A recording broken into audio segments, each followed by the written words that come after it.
Academy event, The Age of AI, examining the impact of automation on the modern workforce, jobs and skills. Good morning, I'm Michael Heyman. I'm your organic automated assistant. Used to be called an MC back in the good old days, but I think where we're going, it's going to be that kind of synthetics versus organics world that we are fast forwarding into at a pace of knots. So digitize this. That's the challenge of this morning. I think we've got a great morning ahead. 90 minutes of debate from people at the leading edge of this intersection between artificial intelligence and human beings. How do we keep people in the script of such a fast-changing world as we face at the moment? We've got innovators, we've got the Shadow Secretary of State from DCMS, Lucy Powell here as well, panels, 90 minutes of great opportunity. So I was looking for some inspiration for this morning. And I looked at a few sort of improbable sources, and I'll share those with you. Well, actually, one probably not so improbable. Professor Stephen Hawking, one of the most intelligent people that's ever lived. Do you know what he had to say about AI?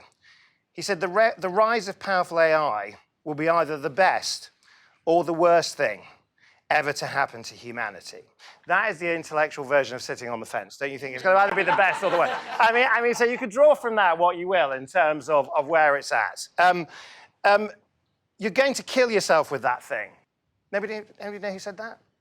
Apparently, in Henry Ford's memoirs, it was the most oft-quoted comment to him about the Model T Ford. That's 100 years ago. And of course, every turn of the wheel brings with it some amazing sort of changes in pace, some amazing changes in attitude. And of course, how we keep up with that change is a big part of the script. So much so, I'll move on to my choice for this morning, Daily Mail, which, as you can see, I've been doing deep research for the purposes of this morning. But it runs two side-by-side headlines.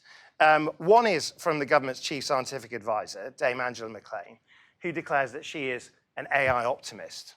And the second story, this is no word of a lie that runs right by it, is AI told Windsor Castle intruder his plan to kill the Queen was very wise. So this kind of like view about either how you feel about AI, is it's the best of times or the worst of times, really does actually sort of, I suppose, in many ways, tinge how you are looking at the future right now, and actually whether we boldly go or timidly go into that future. So this morning is very much about whether you are, I think there are three things. I think there are techno-fantasists, those are the ones that just say, it's all going to be great. We're going to get to this moment of inflection, we're going to actually go forward and everything will be sorted. There are techno-fatalists, all celebrating the 32nd anniversary of Terminator 2 this month, where the red lights go on and not very good things happen. Arnold Schwarzenegger said in LA just 2 weeks ago, the predictions of Terminator 2 are happening. Well, it didn't end well in that one, as I remember. And then there are, of course, the techno-realists, in terms of people that just say, well, actually, we've been here before, we've seen well-hyped technology, and who knows where it is. So quick show of hands. Fantasists, people that are really excited about this. Let's say, there we go, they've had their shreddies. There's lots of you here. Realists and fatalists. Oh, well, there you go. It's realism versus optimism. There we go. That's a great way to be. And of course, how we sort of keep humanity at the script, at the heart of the script, is also, I suppose, about the power of prediction. It's great to be here at Local Globe, which is the VC and private equity house that has backed Citymapper, LoveFilm, Zoopla, and our host Academy this morning. So actually getting it right is a big part of what we're going to be debating this morning. So in these 90 minutes, we're going to hear about us. Not just the technology, but people, how we fare in the world of work, the world of the future.